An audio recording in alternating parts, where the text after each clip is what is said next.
Hey guys, welcome back. BDC Care here. We're back with our weekly recap of all things Injustice. This is for the week of April 28th, 2022. The current character challenge is Earth 2 Solomon Grundy. That is a 1 week repeat. The required characters are Wonder Woman, Cyborg, and Sinestro, who are silver, bronze, and bronze respectively. His passive is Death and Decay, which is when Solomon Grundy is in combat, his death aura does a damage over time to the enemy. There's a chance to decay a piece of gear for the whole match on tag-in, and opponents gain power twice as slow when they fight Solomon Grundy or any of his Earth 2 teammates. He's got 1,100 attack and 1,300 health. He was last available on the 1st of July, 2021. Decent stats. 1,100 attack, 1,300 health. Not the highest, but still pretty good. And I think, to me, everything about him, just on paper, would be really good. He'd be great even if he weren't Solomon Grundy. Mm-hmm. Just too slow. Yeah, because he sucks to play. He sucks to play. I mean, I guess if you were going to play him as all specials and never use any of his tap or swipes, then it wouldn't matter the same way, but he's just so painfully slow. See, look, he's got 3 abilities in his passive. The damage over time, it's nice. It isn't fight changing. The amount of damage over time is just too little. The chance to disable one piece of gear for the whole fight compared to, say, Claw of Horus, which is until tag out, or Dawn of Justice Superman, which is for 1 minute, it totally can shift the entire fight. Mm-hmm. But it's hard to create a strategy for your team around something that might happen each time, and you have to tag in a bunch of times.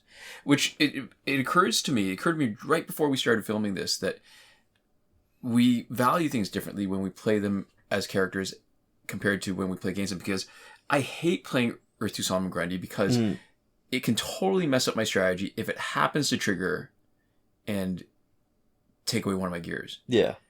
On the other hand, I don't really like to play with him because the ability to take away a gear on the other team is just so small. Yeah. It doesn't happen that often, but I guess when you play enough volume, that stands out to me. It's going to mess you up sometime. Sure.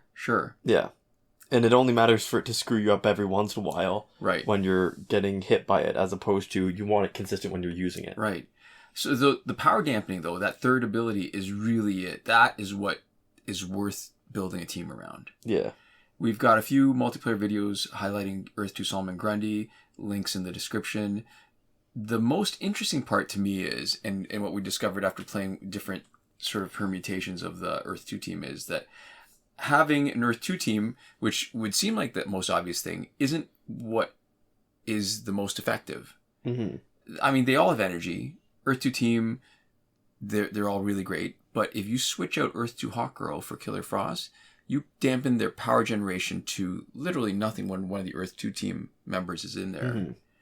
And you're protected against everything for specials as far as the opponent not really generating power unless they have Tantu Totem or Killing Joke Joker or one of the characters that comes in with power already. Mm-hmm. That's it. And so, so his passive is mainly defensive, but he's still really good because that's a powerful ability. It doesn't require one of your gear slots.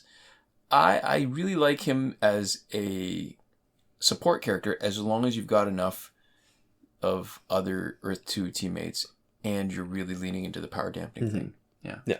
So in terms of the challenge, we've had 2 complete runs of a 43-week cycle starting in May of 2020. We are in the 3rd cycle. We're 15 weeks in, so that's for 101 weeks of this sort of uninterrupted pattern in total, and we expect to see static next week. Right. And just a reminder, there's 23 challenge characters missing from this challenge character cycle right now. Boo. This week's multiplayer award is Blackest Night Doomsday, whose passive is Dark Momentum, which is well tagged in. Doomsday's special attacks build up over time to do a total of 2 times damage. He's got 1,050 attack, 1,400 health. He was last available on the 23rd of September 2021. We've been through 2 complete cycles of online multiplayer of a 31 reward sequence. We are 7 weeks in to the 3rd cycle, which is a 69-week uninterrupted pattern. Next week being Aries in that pattern. Right.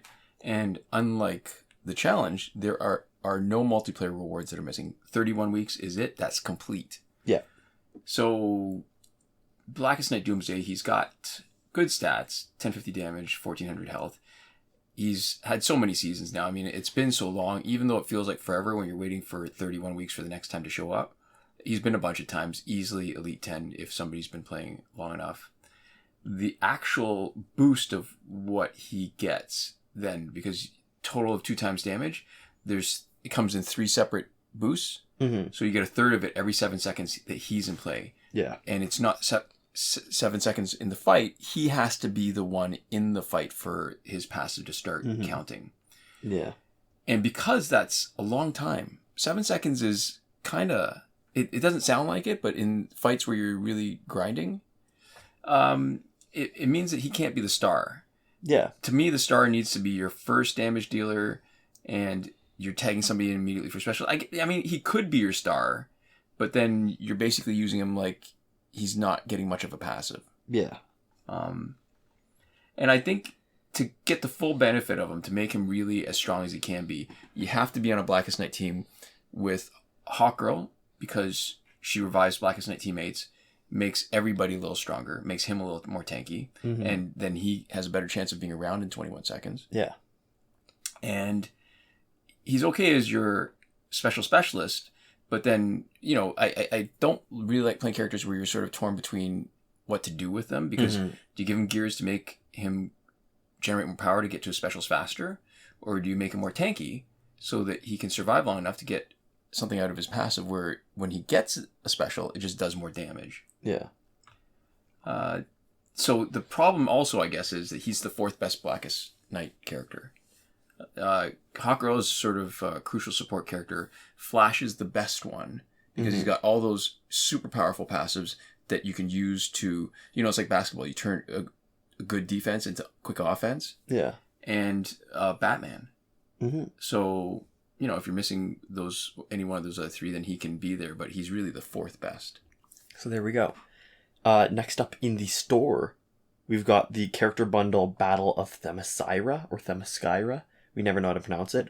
That's $24.99 Canadian right now. It was available twice in 2021 for $24.99, but before that, when we saw it in 2020, at the end of 2020, it was actually $26.99. So it's gone down in price slightly. And that comes with Ares, Dawn of Justice, Wonder Woman. I was reading it like it was going to be a list of 3 things, but it's just 2. What's funny, too, is that Ares is going to be available challenge, next week. yeah. So it's not really worth the money. We've also got the Static Challenge Pack. That's the 200,000 credits instead of 150,000 for the normal challenge pack, giving you a 6.16% chance of getting Static instead of the normal 2.86% chance you have of getting any challenge character in the pack. Right. And we've done the math before. It's only really worth it if that's the only character you want and you're going to be selling everybody else back. Yeah. As long as you want like 2 or maybe 3 characters, that's where it crosses over. Yeah. As long as you're not selling literally everyone back, you pretty much want to buy the normal price one. Yeah.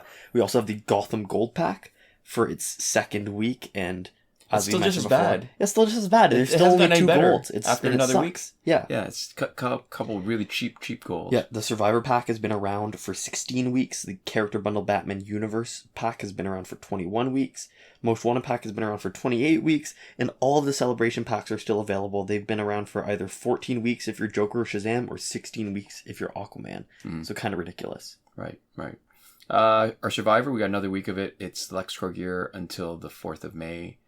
Phantom Zone is complete. Fight 62 is still broken. And last weekend's breakthrough was, as expected, because it's been following the cycle properly, it was Raven, Superman, Arkham Knight. And this coming weekend is probably going to be Harley Quinn, Killer Croc, and Martian Manhunter. We've got a link in the description to a thread on the Injustice Mobile subreddit made by Devlin16, one of the mods there, that goes over the complete breakthrough cycle. And... that's it. Nothing's new in glitches. The important part is that the challenge glitch is working for the new character challenge. And if you want the sort of full spiel where we talk in a little bit more detail and point to stuff, and you don't want to just check out our playlist that's in the eye in the top right corner or on our playlist tab that tells you how to do all the glitches in detail, then you can go to the first video of this month, which was the one for April 7th. But otherwise, that's it. Did I say that I tested and confirmed this glitch on Earth 2 Solomon Grundy? That's really the main update. I said that I was working on the current character challenge, but that's a good point. You know what? In my mind, I was waiting to hear you say Earth 2 Solomon Grundy again. That's fair. It just didn't register. It's been a long week, bud. That's fair, yeah. But that's it from us for this week. Thank you so much for watching, but we'd like to give a huge and special thank you to all the lovely folks who support us on Patreon. So that's BomboBen, Consul Peasant, and Edwoon at the top tier Last Word, Sinemac and Mohammed Albshaiti at the Your Message Here tier, Shawn, Farrell, Daniel Simonson, Aaron Maule, Michael DeVries, Brandon C., Irvin Ruiz, Eddydoo, and Hoshi127 on the credited level, and Chris Wolff, Scarlet, Dani, Awesomegamer241, Pavu RS, Gavin, Mallott, and Isfar E., the gratitude level. Thanks so much for your support, and thanks so much to all of you for watching. We'll see you next time. Komoda.